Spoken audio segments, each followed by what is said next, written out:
Tripura medical college ও doctor Ramendranath Tagore হাসপাতালে রোগীদের সাহায্যকারী হিসেবে অস্থায়ীভাবে কাজ করা মহিলাদের গত 2 মাস আগে হঠাৎ ছাঁটাই করা হয়।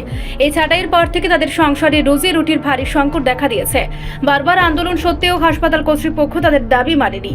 অবশেষে বৃহস্পতিবার দুপুরে তারা প্লে কার্ড হাতে হাসপাতালের সামনে উত্তাল বিক্ষোভ শুরু করে।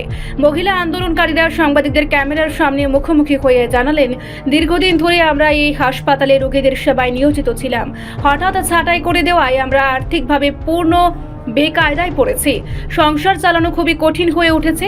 আমাদের পুনরায় চাকরিতে যোগদানের ব্যবস্থা করুন। যতদিন না তা হয় ততদিন আন্দোলন চলবে। প্রয়োজনে আন্দোলন করতে করতে লাশ হয়ে পড়ব। বিক্ষোভের খবর পেয়ে ঘটনাস্থলে ছুটে আসে আমতলী থানার পুলিশ।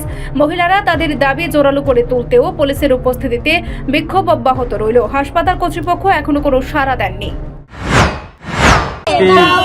আমরা গত 22 বছর যাবত টিএমসিতে কাজ করি, রুগীর কাজ করি। একটা পেশেন্ট যখন নিয়ে তখন এসে রুগীর সঙ্গে কেউ থাকে না তখন আমরা বাড়ির লোক হিসাবে থাকি।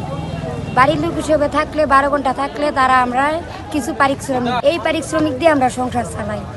তখন তাইলে অথরিটির কাছে আমরা কোনো কিছুই চাইছি না যে আমরা চাকরি লাগবো, যে আমরা চাকরি লাগবো বা আমরা বেতন লাগবো, কিচ্ছুই আমরা চাইছি না।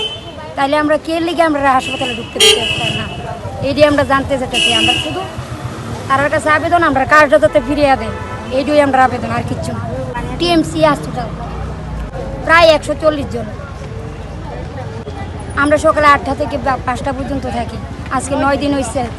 আচ্ছা 9 দিন ধরে কখন আমরা চাইতেছি আমরা যে কাজটা আগে করতাম এই কাজটা যাতে আমরা ফিরিয়ে দিই, তুমি আমরা আর কিছু লাগবে না।